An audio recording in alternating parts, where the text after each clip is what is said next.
Bajaj finance की help से आप अपने ड्रीम बाइक को ईएमआई पर बाई कर सकते हैं, वो भी जीरो डाउन पेमेंट के साथ। लेकिन इसके कई सारी टर्म्स एंड कंडीशंस होती हैं, इसका एक कंप्लीट प्रोसेस होता है जिसे आपको फॉलो करना होता है। तो जब भी हम बाइक ईएमआई पर लेने की सोचते हैं तो उससे पहले हमारे माइंड में कई सारे क्वेश्चंस आते हैं, जैसे कि आखिर लोन लेने का प्रोसेस क्या होगा, यानी ईएमआई पर बाइक लेने की कंप्लीट प्रोसेस क्या रहने वाली है, कितने की ईएमआई आएगी, डाउन पेमेंट कितना पड़ेगा, साथ ही साथ इंटरेस्ट जो लगने वाला है हमारे ईएमआई के ऊपर, हमारे बाइक लोन के ऊपर, वो कितना तक का आने वाला है। तो आज के इस वीडियो में हम बजाज फाइनेंस से लोन पे बाइक लेने का, या यूं बोले कि ईएमआई पर बाइक लेने का जो कंप्लीट प्रोसेस है, जो कंप्लीट डिटेल है, वो आपको देने वाले हैं, क्योंकि मैंने इसका पर्सनल एक्सपीरियंस किया हुआ है। मैंने खुद बजाज ईएमआई से अपनी बाइक लास्ट ईयर ईएमआई पे बाई की थी, तो मुझे पर्सनल इसका एक्सपीरियंस है और उस बेस पे मैं आपको कंप्लीट ये डिटेल देने वाला हूं। तो अगर आपको वीडियो पसंद आती है तो प्लीज आपसे रिक्वेस्ट है, एक लाइक कर दीजिएगा, चैनल को अगर अब तक सब्सक्राइब नहीं किया तो सब्सक्राइब जरूर कर दीजिएगा। और हाँ, अगर आपको इससे रिलेटेड कोई भी क्वेश्चन है जो आपके माइंड में आ रहा है, आप पूछना चाहते हैं,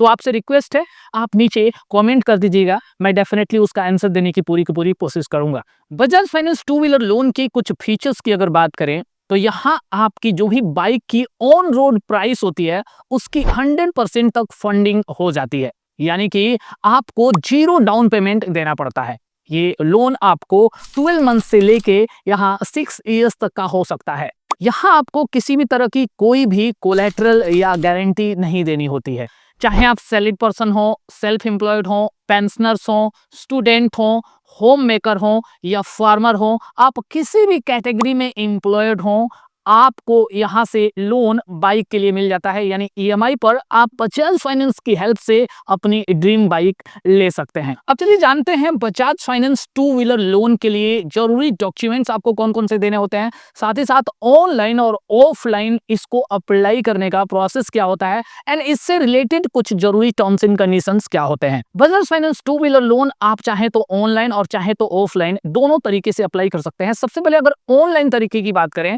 तो यहाँ आपको गूगल पे जाना है एंड आपको टाइप करना है, यहाँ पे आप देख सकते हैं Bajaj mall two wheeler loan, या सिंपली आप बजाज मॉल भी यहाँ पे टाइप कर सकते हैं। देखिए हमने यहाँ पे टाइप किया Bajaj mall two wheeler loan, यहाँ पे सबसे पहले वेबसाइट दिखाई दे रही है bajajmall.in, आपको एक बार इसको ओपन कर लेना है। यहाँ वेबसाइट में आने के बाद से सबसे पहले राइट साइड में ऊपर आपका एक लोकेशन का ऑप्शन दिखाई दे रहा है, यहाँ पे आपको क्लिक करना है। जो भी आपकी नियरेस्ट सिटी है, जहां से भी आप बाइक लेना चाहते हैं, आप वो लोकेशन आपको यहाँ पे डाल देना है। तो हमने यहाँ पे डाल दिया, हमारे पास का जो लोकेशन है आपका गोरखपुर हमने डाल दिया। एंड आफ्टर दैट अब नीचे से आप अपनी जो भी आपको बाइक लेनी है, देखिए कई तरह का ऑप्शन यहाँ पे दिखाई दे रहा है, आप यहाँ पे बाइक का ऑप्शन देखिए, यहाँ पे आप फिल्टर कर लेते हैं, जो भी बाइक आपको लेनी है आप उसको एक बार चूज कर लेते हैं। नीचे ब्रांड भी दिया हुआ है, ब्रांड चूज करके आप आगे यहाँ पे प्रोसेस करते हैं। तो किस तरीके से आपको करना है, सपोज दैट यहाँ पे मैंने हीरो स्प्लेंडर प्लस एक्सटेक एक बाइक है, मैंने इसको चूज कर लिया। अब अगर ये हमारे पिन कोड पे अवेलेबल है, यानी बजाज फाइनेंस की अगर फैसिलिटी इस बाइक पे हमारे पिन कोड पे अवेलेबल है, तो आपको यहाँ पे दिखाई देगा। अब देखिए यहाँ पे दिखाई दे रहा है आपका बुक नाउ का ऑप्शन दिखाई दे रहा है एंड बाइक दिखाई दे रहा है। अगर बुक नाउ यहाँ पे दिखाई दे रहा है मतलब ये कि बाइक वहां पे अवेलेबल है, आप इसको ले सकते हैं, यहीं से आप इस बाइक को बुक कर सकते हैं एंड फाइनली आगे जाके जो भी प्रोसेस आपका होगा उसको वहां जो भी उसकी एजेंसी होगी बाइक की, वहां पे कंप्लीट करा लिया जाएगा। तो यार देखिए मतलब अगर यहाँ पे ये ऑप्शन नहीं आ रहा है बुक नाउ का, आउट ऑफ स्टॉक आ रहा है, मतलब वो बाइक आपको वहां पे नहीं मिल सकती है। तो फिलहाल मैं आपको बताऊं कि ये बाइक हमारे लोकेशन पे अवेलेबल है। एक बार देखिए इसकी प्राइसिंग टोटल की टोटल यहाँ पे दिखाई दे रही है, तो प्राइस ब्रेकअप यहाँ पे दिखाई दे रहा है, मैंने यहाँ पे क्लिक किया, एक्स शोरूम प्राइस इसका दिखाई दे रहा है। देन आप नीचे यहाँ पे देखेंगे इसका जो रोड टैक्स है वो दिखाई दे रहा है, insurance and total on road जो बाइक की प्राइस है वो आपको यहाँ पे दिखाई दे रही है। आफ्टर दैट नीचे यहाँ पे ईएमआई ऑप्शन दिखाई दे रहा है, देखिए कई तरह के ईएमआई ऑप्शंस यहाँ पे दिखाई दे रहे हैं एंड आपका जो इंटरेस्ट रेट लगने वाला है लगभग हर ईएमआई के साथ, यानी हर ईएमआई का जो भी यहाँ पे टेन्योर दिया हुआ है उसके साथ आपका इंटरेस्ट रेट लग रहा है वो आपका 18% के आसपास, 18 से 19% के आसपास आपका इंटरेस्ट रेट वहां पे लगने वाला है। तो देखिए यहाँ आपको कितना डाउन पेमेंट देना है, डिफरेंट डिफरेंट यहाँ पे ऑप्शन दिए हुए हैं डाउन पेमेंट का भी, एंड आपका डिफरेंट डिफरेंट इंटरेस्ट रेट दिया हुआ है, डिफरेंट डिफरेंट ईएमआई और टेन्योर यानी कि कितने टाइम के लिए आप लोन लेना चाहते हैं। जैसे यहाँ पे देख सकते हैं, अगर ये बाइक मैं 60 मंथ के लिए ले रहा हूँ तो 2274 रुपीज की ईएमआई पर मंथ की यहाँ पे मुझे देनी पड़ रही है, 4639 रुपीज का डाउन पेमेंट देना पड़ रहा है, एंड इंटरेस्ट जो इस पे लग रहा है वो आपका 18.74% लग रहा है, जो कि इसी ईएमआई में इंक्लूडेड है। जी हाँ, ये आपको एक्स्ट्रा आगे नहीं देना। इसी तरीके से डिफरेंट डिफरेंट ऑप्शंस यहाँ पे दिए हुए हैं, कई जगह पे आपका जीरो डाउन पेमेंट का भी ऑप्शंस यहाँ पे दिया हुआ है, तो आप स्क्रॉल करके देख सकते हैं, एंड वो ईएमआई आप यहाँ पे आसानी से चूज कर सकते हैं। तो जो भी ईएमआई चाहिए सारी की सारी डिटेल्स आप यहीं पे एक बार चूज कर लेते हैं, आपका बाइक ऑप्शन यहाँ पे दिया हुआ है, आप नीचे यहाँ पे चूज कर लेते हैं, एंड आफ्टर दैट ये बाइक आपके सिटी में आपके नियरेस्ट जो भी एजेंसी है, किस एजेंसी पे अवेलेबल है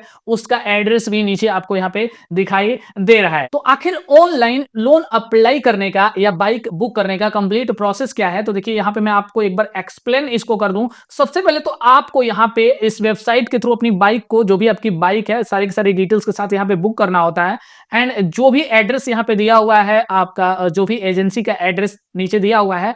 उस एड्रेस पे आप एक बार विजिट करते हैं। विजिट करने के बाद से आपका जो भी बजाज का एग्जीक्यूटिव होता है वो वहां पे आता है, और एजेंसी पे ही लोन की सारी डॉक्यूमेंटेशन आपकी कंप्लीट कराई जाती है। अगर डॉक्यूमेंट्स की बात करें तो यहाँ पे अपना बैंक स्टेटमेंट आपको कंपलसरली यहाँ पे देना पड़ता है, या तो लास्ट 6 मंथ का या 3 मंथ का, दोनों में से कोई भी आपसे मांगा जा सकता है। एंड आफ्टर दैट आपको यहाँ पे अपना या तो कैंसिल्ड चेकबुक आपको देना होता है दो, या तो आपका डेबिट कार्ड अगर आपके पास है तो उससे भी आपकी ऑटो डेबिट यहाँ पे ई मैंडेट वहां पे सेट कर दी जाती है। यानी अगर आपके पास चेकबुक नहीं है फिर भी आपका काम यहाँ पे चल जाता है, अगर आपके पास डेबिट कार्ड यानी एटीएम कार्ड है तो। अगर आप सैलरीड पर्सन हैं तो आपकी सैलरी बैंक स्टेटमेंट में यहाँ पे देखनी चाहिए, एंड मे बी हो सकता है जो बजाज फाइनेंस का एग्जीक्यूटिव है वो आपसे कुछ अदर डॉक्यूमेंट्स भी यहाँ पे मांग सकता है। इस तरीके से आपकी डॉक्यूमेंटेशन यहाँ पे कंप्लीट की जाती है और आप अपनी बाइक अपने घर लेके आ सकते हैं। तो आई होप कि ये डिटेल आपको पसंद आई होगी।